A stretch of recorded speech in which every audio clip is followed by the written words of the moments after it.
Good afternoon and good morning to you. Would you like to introduce yourself and tell us a little bit about yourself? Okay, Donna. Look, thanks for being on the show. My name's Jack Ellem. I write thriller books, mystery, crime, suspense, domestic thrillers. My first book came out in 2017, 2018. And I'm completely independent. I have no agent, no publishing company behind me, apart from Amazon, KDP, no publicist, nothing. And my domestic thriller, Mill Point Road, was the one that really broke me into publishing. And that hit #1 in the US and the UK charts on Amazon. In 6 categories in 2019. So I'd been writing for a couple of years before that, but I started off with a bit of dystopian thrillers, and then I switched to more of crime, mystery and suspense. And when Mill Point Road took off, I guess everything else changed from there. Awesome. And did you always know that you wanted to be a writer? My father was very, he had a set path for me when I was young. He was an engineer, so he was very black and white, very logical from there. And it was, go to university, get a degree and stay in a career for the next, 40 years. And which was fine. I went down that path. But probably 20 years ago, I tried writing a book. I thought, look, I was an avid reader, and this is the thing in primary school and high school. I played sport, but I was an avid reader, and I guess that's where it came from an early age. I guess I started off on all the Doctor Who books, when I was 8 years old, or 9, all the little, those Target ones that used to come out that were thin as anything, and I nearly had them all, and I used to read a lot. And so I guess the love of reading, the extension of that was to write. So that maybe 15 years ago, I think 1995, I had a go at writing a book, and it was shocking. So I parked that aside and I said, no, I've got that urge out of the way, and be serious now and get a career and do a job and everything else. So I parked that for about 15 years, built up a business. And I always had this idea in the background that, look, I will give it another shot. Once all you've got commitments and mortgages and everything else. I didn't want to be a starving writer at the end of the day. So in 2016, while I was with my business, I started writing a couple of stories after hours on weekends, getting up early, the usual thing that people do when they start off writing. They just cram it in when they can with their work commitments. And I enjoyed it. I really enjoyed it. I was different. I was a bit older then. And then I decided, look, I'm going to I took the plunge. I literally took the plunge. I had the view of burning the bridges. I sold my business and said, no, I'm going to do this full time give it a year and see what happens. And and it was great. It was that's the jump that I made. So I guess a long way to answer your question is, yes, there was a lot of people at the end of the day say, oh, look, when they retire, I'll become an author. It'll be like my hobby. And you can't approach it like that. But I did have that in a way. I thought when I get older, and everything's done and the kids have grown up, I'll try and write a bestseller. But so it worked out quite well, but it's a lot of hard work. Thanks, Elena. And why did you choose dystopian first, and then why did you go to crime? I think people I get budding authors starting out and saying, I don't know what to write. I'm no good at it. And I had this idea and I had no idea what to write. And then someone said to me, another author said, look, go to your DVD cabinet, or this is before, streaming was really big, and look at all the DVDs you've bought. What is that telling you? Go to your bookshelf and look at all the types, the genres of books that you've bought. And I looked at my DVDs and I thought, geez, there's a lot of sci-fi and a bit of dystopian here. And if that's subliminally what it's telling me to write, So write what you enjoy, what you enjoy reading, what you enjoy watching. So that's why I started off on the dystopian side, because I like that idea. And this was I guess before everything sort of went down that slant of, the Hunger Games and everything else. My view was that, look, I like dystopian. I like a bit of sci-fi, so maybe write in that. I wasn't going to world build. I wasn't going to do fantasy. I'll give credit to anyone who writes fantasy. Goodness me. Like Brandon Sanderson, I give him credit, like for what he writes and for the volume of complexity. The same with George R.R. Martin. It's phenomenal, but I wanted something that I would enjoy reading. And then I switched purely because I guess I took a commercial view and thought, well, while it is a decent genre and a big genre, crime, mystery, and suspense. I then looked at when I got Netflix and I looked at all my list of things that I wanted to watch on Netflix and HBO. A lot of it was crime thrillers. A lot of it was British UK crime thrillers. Brilliant stuff. I was a big fan of Prime Suspect. Just loved Helen Mirren when I was watching that in the 80s and the 90s. And it's a bit sad because when you look at my list of shows to watch on BBC iPlayer and everything else, it's a bit depressing. It's all about death and murder. And then I started listening to podcasts, true crime podcasts, and I thought, no, I'm just fascinated with that idea.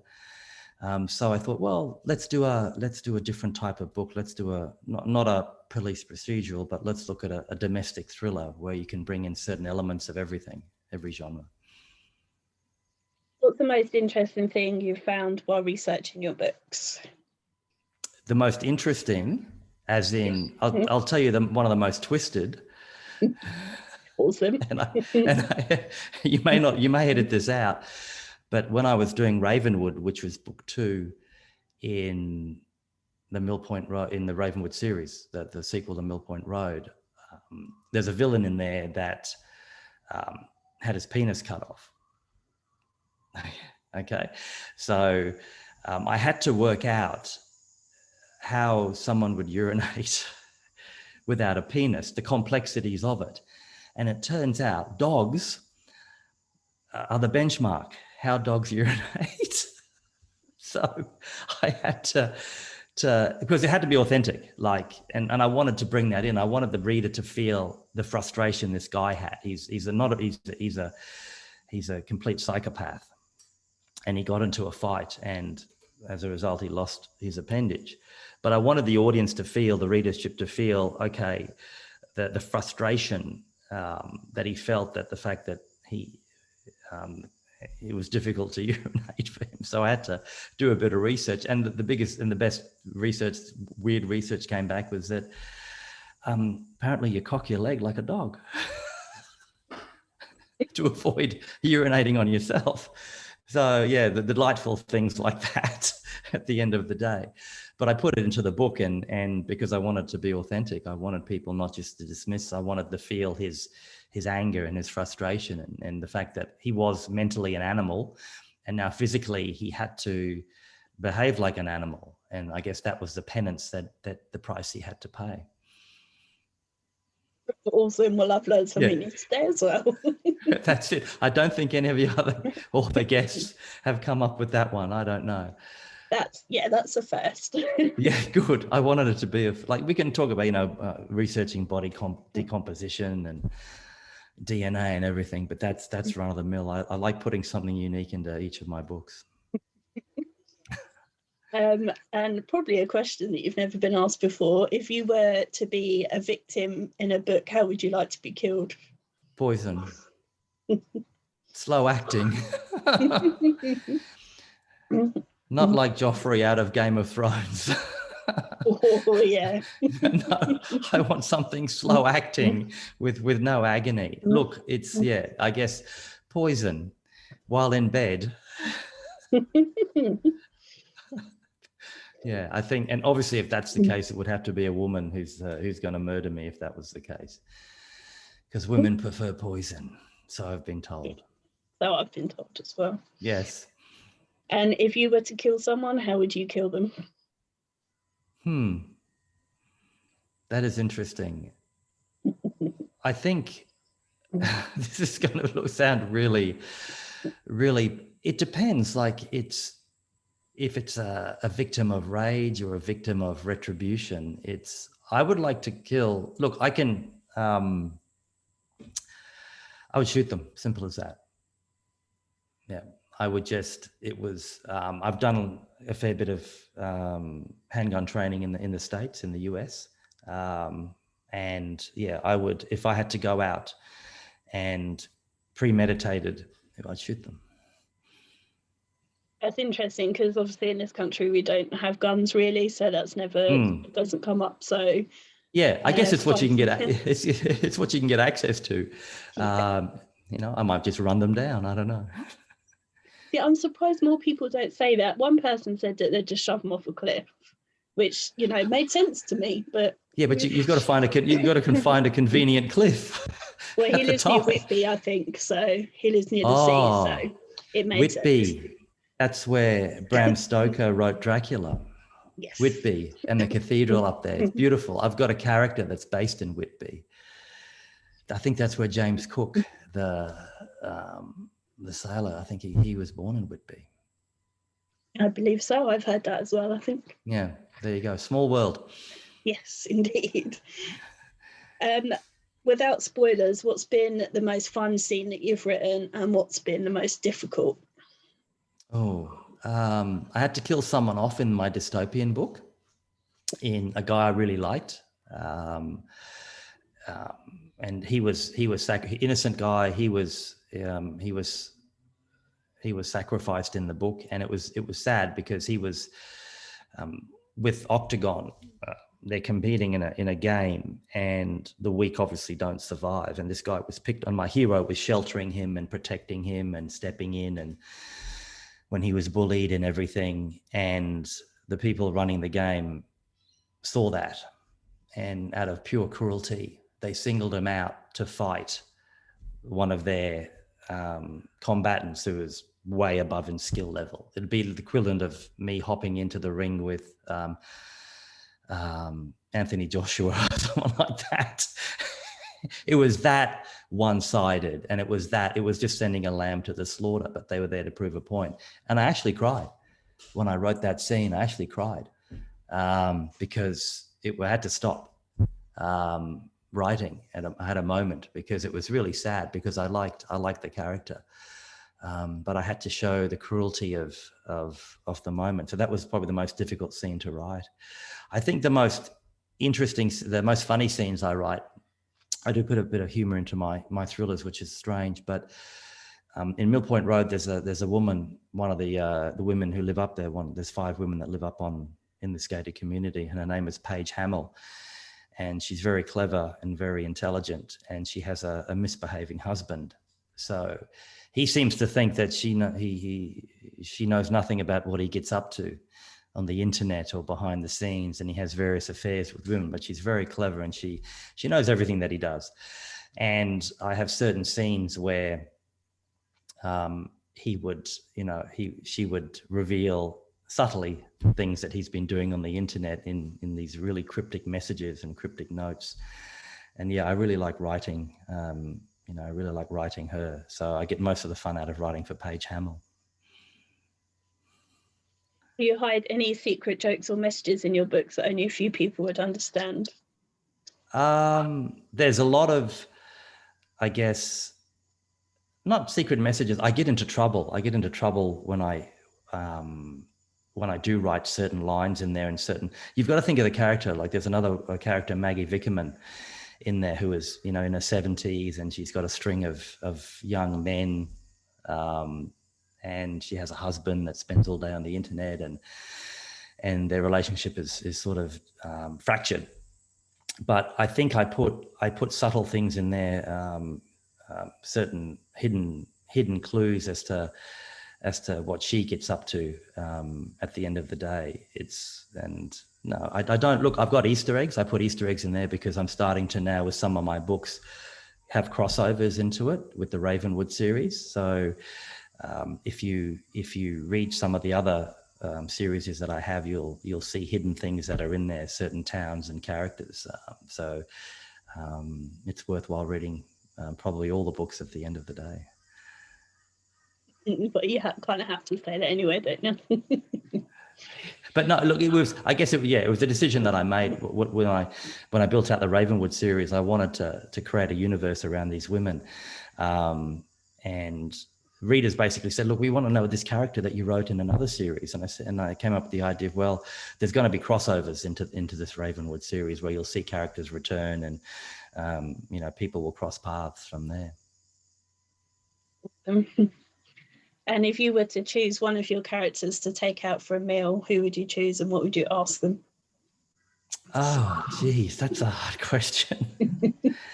One of my characters to take out for a meal. Wow, I think Paige Hamill, from Mill Point Road. Okay, and I guess I'd ask her, why are you still with your husband? Like, he's an absolute loser, and she knows it. But to her, it's about appearance. It's about having a family unit that stays together. Her father's a US senator who's going to be running for office, and she can't have this. It's going to look bad. They've just had a child, and it's going to look bad if they suddenly get divorced. So she's very much about appearance. So I'd ask her, what would it take for you to leave your husband? He's indiscretions. He's well and truly down that path. So I think she just likes manipulating him. So. Do you have any phobias, and would you write about them? Spiders. Really? I have an arachnophobia. And I'm in Australia. We have the biggest, like, seriously, they're like the size of dinner plates. Yeah, I can't stand them. Spiders is my biggest fear. And funny, no, I haven't written.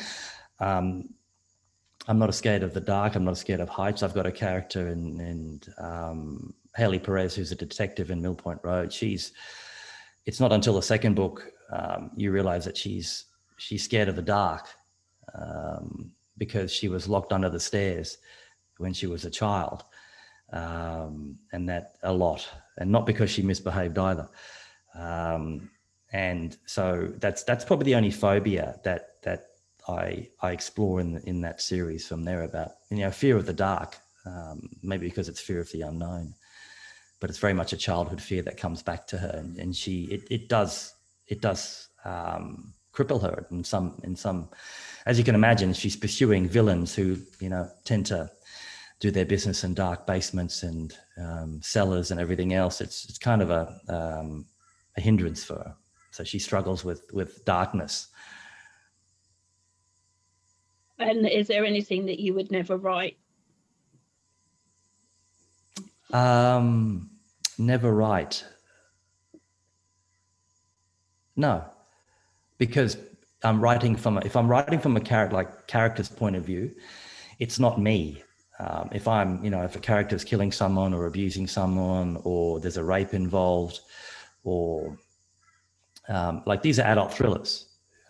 There's some parts you cannot sugarcoat it. So there's nothing, pedophiles. I haven't touched on necrophilia, but that's always possible down the path. But I write about twisted characters. It's not me personally. It's about the character. It's what they are doing from that perspective. So no, I wouldn't. There's nothing I would not write about from that perspective, because and readers have to understand this. And I do get backlashes. Like, I had some terrible backlash for some of the scenes in Mill Point Road with Maggie Vickerman's husband, who I mentioned before, Hank, who's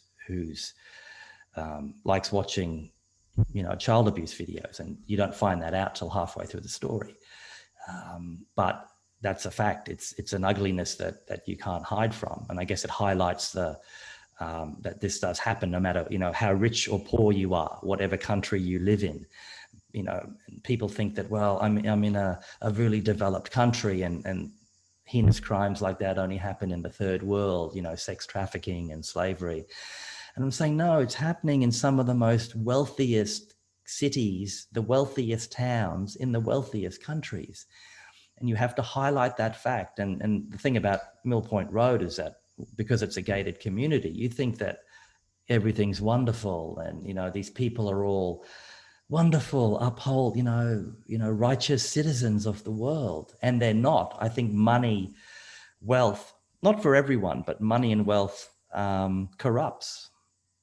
And it creates perversions in people because, and look at the recent headlines with Jeffrey Epstein and so on from there, like a billionaire. And I think there's more billionaires that have dark and murky hobbies that you'll never know about. So nothing is off limits. Good. I like people that say that because it doesn't hide that it happens if you don't write about it. So that's it. Yeah. If you were to team up any of your characters with any other fictional detectives to solve a crime, who would you choose? From other authors, other fictional characters? Or TV or anything. Oh, look, if I could get Sigourney Weaver playing Ellen Ripley to become a detective in one of my books, that would be interesting. And she could team up with one of my characters. And I have it on my website. When someone asked one of the Q&As on there on my website, I said when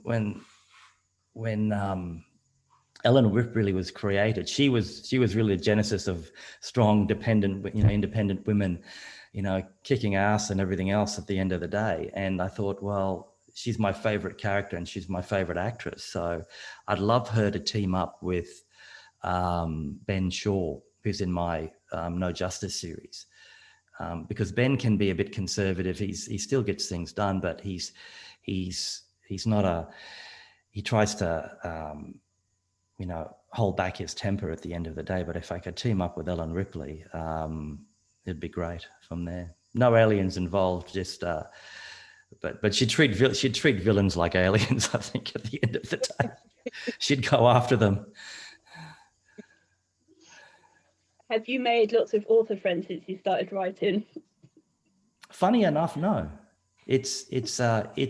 I'm not a big fan of going to conventions just for the sake of it. I'm good friends. Peter James is probably the exception. I met Peter James at Thriller Fest, and yeah, we became friends, had a drink, and just stay in touch. I do like Peter James, the British author, brilliant author, for the Roy Grace series, and but I don't go specifically to a lot of conferences, and I go there if I'm going to talk to key people and so on from there, or invites. But I don't really have a big group of authors that I chat to. It can be quite a lonely existence. Like you're writing, it's yourself. I know a lot of authors too that will not know them personally, but I guess I'm familiar with a lot of authors that do a lot of the conferences, and they spend almost a third of the year not writing, or half of the year not writing, because they're visiting around certain places. But no, I don't have a huge friend, but that may change. 2 years, the past 2 years has been quite difficult. I'd love to travel more, and I'd love to get to meet authors more from that basis. But I just don't have a huge pool of author friends at the moment. Do you get much feedback from your readers? Yes, and I want honest feedback. I have an advanced reader group, and I tell them every time, look, I don't want nicety. I want you to tell me what's wrong, what's bad, what doesn't work, what's cliched in my books. And it's good. I'm not interested in what's good. I'm interested in what's bad. And I really value that feedback. It's critical. It's vital at the end of the day. And people say, I don't have an ego or pretentious enough to say, well, stuff them, they don't know what they're talking about. That character works well. I will change, and I have changed things. If I see a pattern of, hey, that ending or that chapter, or why would that character do that? If I see enough feedback, then I will go back and rewrite, because I'm writing for my readers at the end of the day. Have you had any strange or unusual feedback or reviews? I do get, and every author will get this, I will get 1-star reviews from other authors, wondering if it's under different pseudonyms. And because I've gone back, and I can just tell some of the reviews that they haven't really read the book. They're not verified sort of purchases. And you'll get someone that's, maybe it's out of jealousy, or out of, out of, I guess, just envy at the end of the day for some of the success that I've had. And look, if you genuinely don't like the book, then just say you don't but give me a reason why you don't like it. From that perspective. I've had probably the best review I've ever had. And it's not someone telling me how great the book was, or how great the character was, or, you're a wonderful author. That's all well and good. Was a woman that posted a review that said, your book got me through a really difficult time in my life. And there were hints of depression and what goes with that. And I thought that was such a touching, and that's really, what makes my job great. Things like, I'm not worried about, it's great to, have a #1 bestseller, and it's great to have, 2,000 or 3,000, reviews and everything else. But that one review made everything worthwhile. I would keep writing if I just had that one review, and the rest were crap. from there. And that was it. Your book got me through a really difficult stage in my life. I was going through some issues, and I thought, well, I've helped one person from that side of it. And I don't even write romance. That's it. Yeah, it says quite a lot about us readers, actually, doesn't it? What's that? As in? That we can get through bad mental illness with crime and murder and stuff. Yeah, but it's escapism. You want escapism. My aim is, if just for 5 minutes while you're in a queue, or while you're on the tube, or while you're queuing for your coffee or your lunch break, I can just take you out of your world for a moment and put you somewhere interesting, and you forget about all your worries and your troubles, and the boss and the dog and the cat and the relatives and all the pressures of life, and some of the bad news. Then then I've achieved what I wanted to achieve. If you were able to spend a day with any author, dead or alive, who would you like to spend a day with? Wow, any author, dead or alive? That's extremely hard. It's really, I think, I've never really thought about that. I like, wow, that's a hard question. There's so many good authors out there, so many of them. But if I could spend,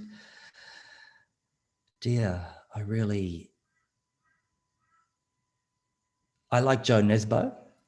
I really do. The Norwegian, I believe. I'm fascinated. I have no idea how his mind works at the end of the day. Some of the things that he comes up with. So I guess from a male perspective, spend some time with Joe Nesbo and just pick his brain from there. If I had a female author, I'll squeeze one in. A female author, I think, Margaret Atwood. I'd love to, spend some time with her and pick her brain. Simple as that. Awesome. When you're not writing, how do you like to spend your time? Reading. Just reading. Yeah. Look, it's a treat. To me, it's okay. If I hit my word count for the day, I can go and read a book. which is insane because I'm still looking at words on a page or words on a screen. I do a lot of running. I've got back into running, which is great. I listen to podcasts while I run, while I jog. But it's just, Donna, it's just the simple pleasures. Like it's just the simple, like if I can sit and open up my Kindle for 30 minutes and escape myself from the mayhem that I've been writing about. If I can, swap from one story to another, it's just simple things. Sitting in the sun, sitting on a deck, sitting, in a cabin or in the woods or by the ocean, sitting on the beach, just reading. That's it for me. And doing a bit of exercise. I don't have many requirements. I'm low maintenance. My wife might say that, might disagree with that. Do you have a top read of 2021? Beg your pardon? Do you have a top read of 2021? The best read? The Kingdom by Joe Nesbo. Yeah. It's a standalone.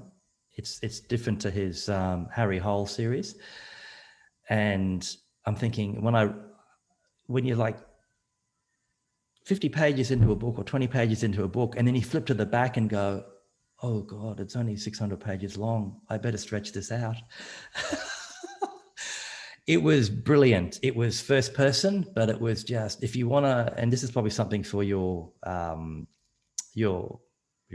listeners, if you want to write really good first person point of view, then Joe Nesbo's The Kingdom is I've never read first person point of view where you actually are so in your character's head. It's a book about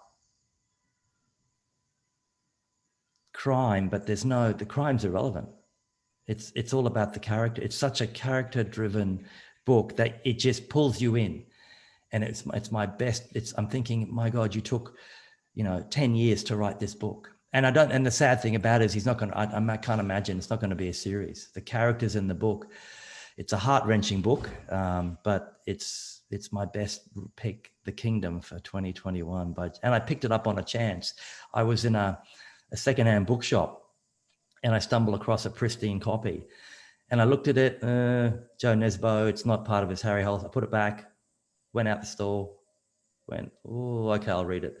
Came back and bought it. And I couldn't put it down. It was that's the type of book where you're trying to steal, time away, squirrel away little times while you're in the corner somewhere. He said, I'm just going to the bathroom. Half an hour later. That's my best. That's my top pick for 2021. And it's sad because when I got to the end, that was the end of it. But the characters are brilliant. Yeah, I love those books. Have you heard of You Don't Know Me by Imran Mahmood? No. Oh, I've heard of the author, but I don't know. I haven't seen the book. That's quite a unique story because it's first person as well, and it's literally a guy on a witness stand giving a closing statement. Is the whole book. And oh wow! It's just brilliant. It's very, very good, and they've just turned it into a TV series actually. What's it called? I'm going to write that down. You Don't Know Me. Okay, I'll have to have a look. Sounds like one of the lines one of my killers would say towards the end of the book. Yeah. It makes sense when you read it as well. Okay, I'll have to have a look at that one. Yeah. Not that it's my top read, but then I can narrow mine down to less than 26, I think. So. Oh wow! I've read some amazing books this year. Who was your first celebrity crush? Oh, geez, these are hard questions. Celebrity crush. Wow, this is. I have I wouldn't say maybe an affliction, to be honest, if Emily Blunt, like from a British point of view, okay, and that was late in my life, okay, late in life for me, yeah, but Yeah, Emily Blunt. She ticks so many boxes. We've run out of boxes. And I'll give you a US one too. Jessica Chastain. That's it. Simple as that. That's me coming in. That's not as a kid. Like I didn't really have any celebrity crushes when I was a kid. I was, but no, those are my two favorite females from if I had a crush on. Yeah, from there. And I secretly do. And Sigourney Weaver as well, yeah. Yeah, she'd want to beat me up. That's it. She'd put me in a headlock. That's it. But what's the strangest place you've woken up? The strangest place? Wow. I woke up, I was out with friends one night. This was going back to my college years. And a good friend of mine, Grant, and we went out, had a great time one night. And there's like a block of time I can't remember. And I woke up in someone's apartment, in someone's bed. Didn't know whose bed, whose apartment. But there was a dog sleeping beside me with its head on the pillow.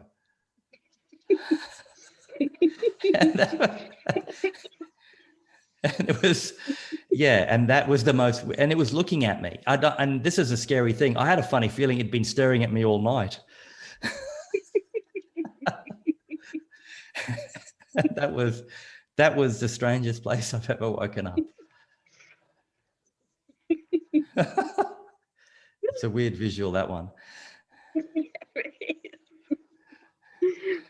And I promised the dog I'll call you. Never did. Oh, that poor dog, heartbroken. That's it. Sitting by the phone.